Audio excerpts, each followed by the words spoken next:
Parliament സമ്മേളനം 21-ാം തീയതി ആരംഭിക്കുകയാണ്. വർഷകാല സമ്മേളനത്തിന് ഇനി മണിക്കൂറുകൾ മാത്രം ബാക്കിയുള്ളപ്പോൾ AAP എന്ന പ്രമുഖ പാർട്ടി ഇന്ത്യ മുന്നണി വിട്ടിരിക്കുന്നു. അതാണ് അവർക്കും നല്ലത്, ഇന്ത്യ മുന്നണിക്കും നല്ലത് എന്ന് പറയേണ്ടി വരും. കാരണം AAPയുടെ ലക്ഷ്യം തന്നെ സാധാരണ പാർട്ടിയുടേതുപോലെയല്ല. അവർ പറയുന്നതൊരു കാര്യം, പ്രവർത്തിക്കുന്നത് മറ്റൊരു കാര്യമാണ്. അഴിമതിക്കെതിരെ എന്ന് പറഞ്ഞ് രൂപം കൊടുത്ത ആ പ്രസ്ഥാനത്തിൽ ഒട്ടുമിക്ക നേതാക്കളും ജയിലിലായിരുന്നു അഴിമതി ഭരണം കൊണ്ട്. കുറച്ചുപേർ ഇപ്പോഴും ജയിലിലാണ്. മതേതരത്വം വേണമെന്ന് പറയും. ദില്ലി കൂട്ടക്കൊല നടത്തുമ്പോൾ ഭരണത്തിലുണ്ടായിരുന്ന ഇവർ മതന്യൂനപക്ഷങ്ങളെ കൊല്ലുന്നത് നോക്കി നിന്നു. BJPയെ തകർക്കാമെന്ന് പറഞ്ഞ് വന്നു. അതിന് പറ്റില്ല എന്ന് തോന്നിയപ്പോൾ BJPയുടെ B ടീമായി നിന്ന് കോൺഗ്രസിനെ തകർക്കാൻ നോക്കി.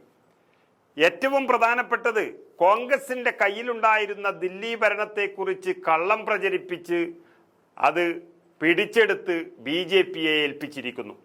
ഇങ്ങനെ അന്തവും കുന്തവും ഇല്ലാതെ സ്വന്തം കാര്യം മാത്രം സിന്ദാബാദാക്കിയ ഒരു പാർട്ടി AAP അല്ലാതെ വേറെയില്ല.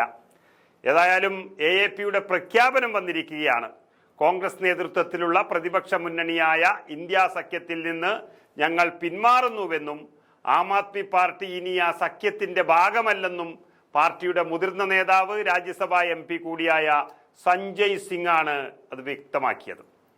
തിങ്കളാഴ്ച ആരംഭിക്കുന്ന പാർലമെന്റ് സമ്മേളനത്തോടനുബന്ധിച്ചുള്ള സഖ്യത്തിന്റെ യോഗത്തിൽ AAP പങ്കെടുക്കില്ല എന്നുള്ള കാര്യവും അവർ വ്യക്തമാക്കി.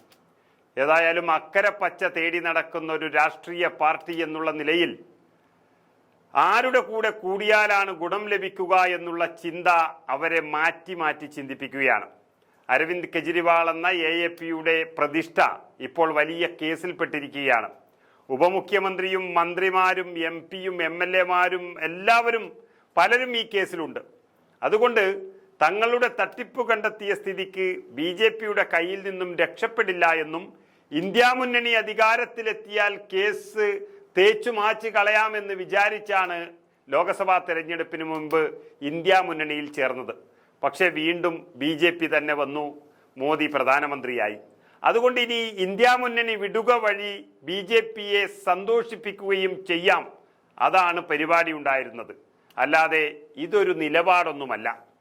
ഇന്ത്യ മുന്നണിയായി മത്സരിക്കുമ്പോൾ MP-മാർ ജയിക്കാൻ സാധ്യതയില്ലാത്തത് കൊണ്ട് ദില്ലിയിൽ അവരുമായി സഖ്യവും പഞ്ചാബിൽ ഒറ്റയ്ക്ക് മത്സരിക്കുന്നു എന്ന തീരുമാനവും എടുത്തവരാണ് ഈ വിദ്വാൻമാർ. അതിനുശേഷം ഒറ്റയ്ക്ക് ജയിക്കാമെന്ന് ദില്ലിയിൽ കരുതിയപ്പോൾ ആരെയും അടുപ്പിച്ചില്ല.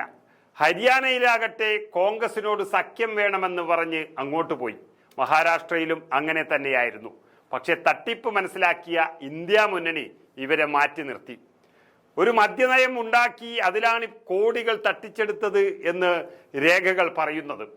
ഇത് ദില്ലിയിലെ ജനങ്ങൾക്ക് വ്യക്തമായി അറിയാവുന്നത് കൊണ്ടായിരിക്കും അവരെ തോൽപ്പിച്ചു വിട്ടത്.